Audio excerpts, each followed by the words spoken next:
BJP 10 ఏళ్ల పాలన భారతదేశ చరిత్రలో చిరస్థాయిగా నిలిచిపోతుందని కేంద్ర హోంమంత్రి అమిత్ షా అన్నారు. 10 ఏళ్ల బీజేపీ పాలనలో అన్ని వర్గాల ప్రజలకు మేలు చేశామని స్పష్టం చేశారు. మూడోసారి మోడీ అధికారం చేపట్టడం ఖాయమన్నారు అమిత్ షా. దేశాన్ని ప్రపంచ పటంలో అగ్రగామిగా నిలబెడతామని ధీమా వ్యక్తం చేశారు. 4 విడతల్లో ఎన్ని స్థానాల్లో గెలవబోతున్నారు, మిగతా విడతలపై పోలింగ్ ఫోకస్ ఎలా ఉంది, ఎన్డీఏకు ఎన్ని సీట్లు రానున్నాయి తదితర అంశాలపై అమిత్ షాతో స్పెషల్ ఇంటర్వ్యూను ఇప్పుడు చూద్దాం. नमस्कार अमित शाह जी, एएनआई के साथ बात करने के लिए धन्यवाद। वो जो 400 पार का जो नारा था उसको आप मिस इंटरप्रेट कीजिए, कुछ भी कहिए, पर ऑपोजिशन ने तो कहा था कि आप रिजर्वेशन हटाने के लिए कर रहे हैं, आप मुसलमानों के हक को छीनने की बात कर रहे हैं, उनका जो रिजर्वेशन है उसे हटाने के लिए कर रहे हैं। ये बात ग्राउंड लेवल तक जा चुकी थी। तो चौथे राउंड तक आप क्या कहेंगे कि क्या ये अगर आप कह रहे हैं कि निर्णायक जो कदम है उसके लिए था, not for taking out reservation? देखिए, इसमें मैं आपको इतना ही बता सकता हूं कि जब विपक्ष इतनी ओछी राजनीति करता है तो हम तो रिसीविंग एंड पर हैं, मगर हमने देश की जनता के सामने बहुत अच्छे तरीके से स्पष्ट किया है कि अगर हमारा उद्देश्य आरक्षण हटाना होता तो 10 साल से हमारे पास बहुमत था, इस देश की जनता ने ही दिया था, हमने तो वो नहीं किया। और जहां तक मुसलमानों के आरक्षण का सवाल है, मैं आज भी फर्म हूं कि धर्म के आधार पर इस देश में आरक्षण नहीं होना चाहिए। ये संविधान की स्कीम नहीं है, संविधान इससे सहमत नहीं है और भारतीय जनता पार्टी धर्म के आधार पर आरक्षण नहीं होने।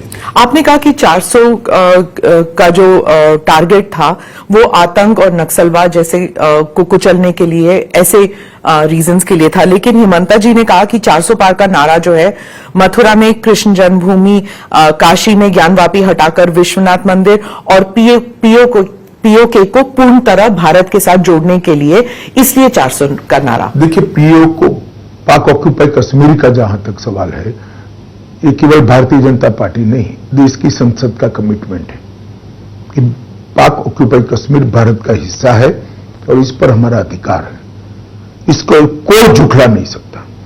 ये आज जो फारूक अब्दुल्ला जी और कांग्रेस के नेता कह रहे हैं कि पाकिस्तान के पास एटम बम है तो उनको सम्मान करिए, पाक ऑक्यूपाई कश्मीर का डिमांड न करिए। मैं उनको पूछना चाहता हूं कि 130 करोड़ की आबादी वाला, जनसंख्या वाला एटॉमिक पावर भारत, ये महान देश क्या किसी से डरकर अपने अधिकार जाने देगा? किस प्रकार की सोच है? और राहुल बाबा ने देश की जनता के सामने एक्सप्लेन करना चाहिए, इनके अलायंस के नेता और उनकी पार्टी के नेता क्या कहना चाहते हैं। पाकिस्तान का सम्मान करो मतलब क्या?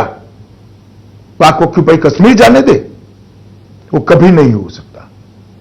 मैं पूर्णतया इस बात पर भारतीय जनता पार्टी का मत रखता हूं कि भारतीय जनता पार्टी मानती है कि पाक ऑक्यूपाई कश्मीर हमारा है और हमें ही मिलना चाहिए, और वो नहीं आता है तब तक हम सबका दायित्व अधूरा है।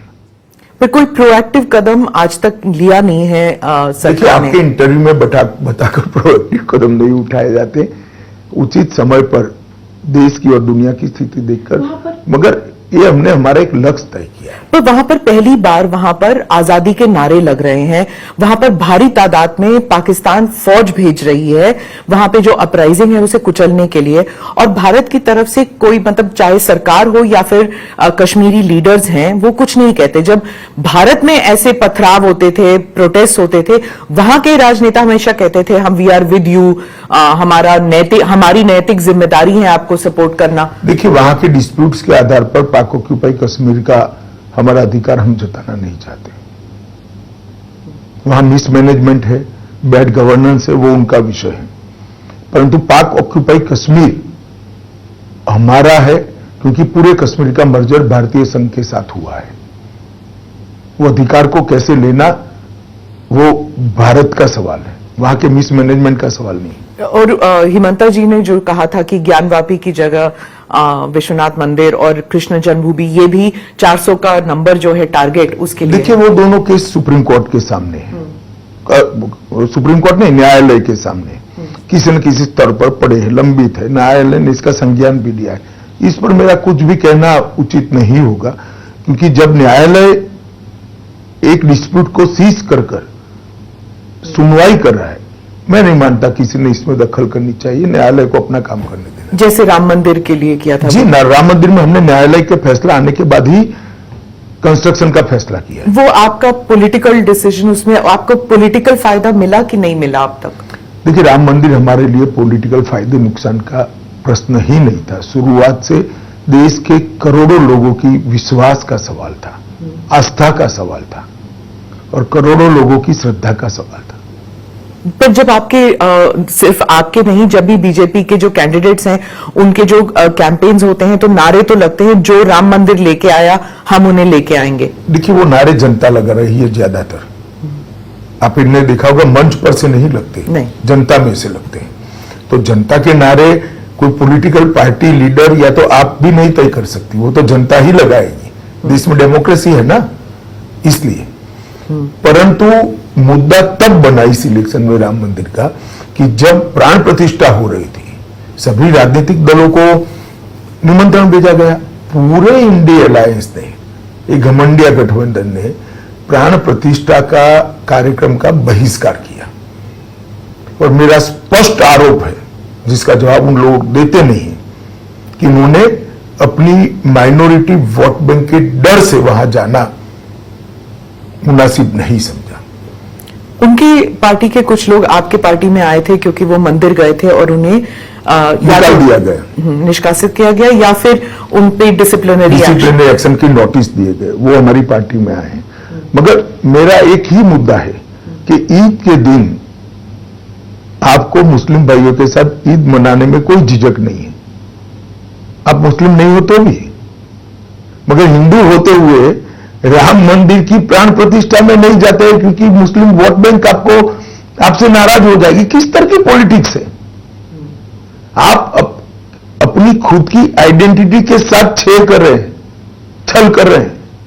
अमित शाह जी, कई एक्सपर्ट्स हैं वो कह रहे हैं कि जब पहले 2 राउंड या तीसरे राउंड तक नैरेटिव जो था वो मच्छी, मटन, मुस्लिम, मंगलसूत्र पे था और अब जाके महिला पर है, कि 2024 की जो इलेक्शन की जो चाबी है वो महिला वोटर के पास है। देखिए, सारे नैरेटिव आप लोग बनाते हैं, आप लोग तोड़ते हैं, आप लोग गढ़ते हैं। भारतीय जनता पार्टी का और एनडीए का एजेंडा बहुत स्पष्ट है।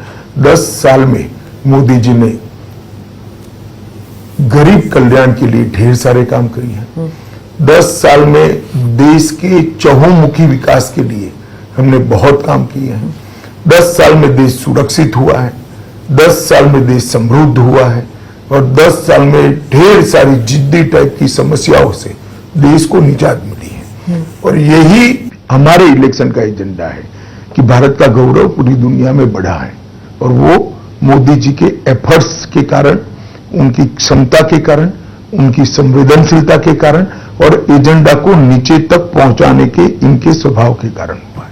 पर ये सिर्फ नैरेटिव की बात नहीं है, जो फर्स्ट 2-3 राउंड्स की बात है, वहां पर महिला वोटर्स जो हैं, बहुत से लोग कह रहे हैं कि महिला वोटर्स जो हैं वो अपने पुरुष वोटर्स के संख्या में ज्यादा आए हैं, और फिर जो पहले जो करते थे, जो पुरुष फैमिली के किसी सदस्य ने कह दिया कि यहां वोट डालना है, उस हिसाब से नहीं कर रहे, उनका अपना मन है। नहीं तो अगर ऐसा है तो अच्छी ही बात है। देश की माताओं बहनों ने अपनी इच्छा के अनुसार वोट देना ही चाहिए। क्या आपकी कोई ऐसे पॉलिसीज हैं कि लाभार्थी जो है वो महिलाएं हैं, इसलिए? लाभार्थी छोड़िए ना स्मिता जी, आज तो आप मुझे बैठकर सवाल कर रही हैं। कल हो सकता है आप संसद में बैठकर सरकार को सवाल पूछे या विपक्ष को सवाल पूछे, क्योंकि 33% रिजर्वेशन इतने सालों से और किसी ने नहीं किया। नई पार्लियामेंट आई तो मोदी जी ने सबसे पहला बिल लाना कौन सा उचित समझा, तो 33% आरक्षण विधानसभाओं में और लोकसभा में लाना मोदी जी ने उचित। इतना बड़ा अधिकार मोदी जी ने इतने सालों के बाद देने का काम किया। पर हम ये इंटरव्यू बंगाल में कर रहे हैं, यहीं पे संदेश खाली का इंसिडेंट हुआ था और यहाँ पे मुख्यमंत्री जो हैं वो महिलाएं हैं, उन्होंने कहा कि जो संदेश खाली का इंसिडेंट था वो बीजेपी का षड्यंत्र था, उनसे रचा गया ये खेल था। देखिए, मैं कई बार बता चुका हूं, ममता बनर्जी जी ने अपनी कार्यशैली डेवलप की है। पहले अत्याचार कराइए, जब अत्याचार करिए और होने दीजिए। और अत्याचार से जब लोग परेशान हो जाते हैं, उसको उजागर करते हैं, सार्वजनिक करते हैं, तो वो छिपाने के लिए फिर से अत्याचार करिए। संदेशखाली इसका क्लासिक एग्जाम्पल है। एक महिला मुख्यमंत्री के नाक के नीचे धर्म के आधार पर ढेर सारे महिलाओं के साथ दुष्कर्म होता है,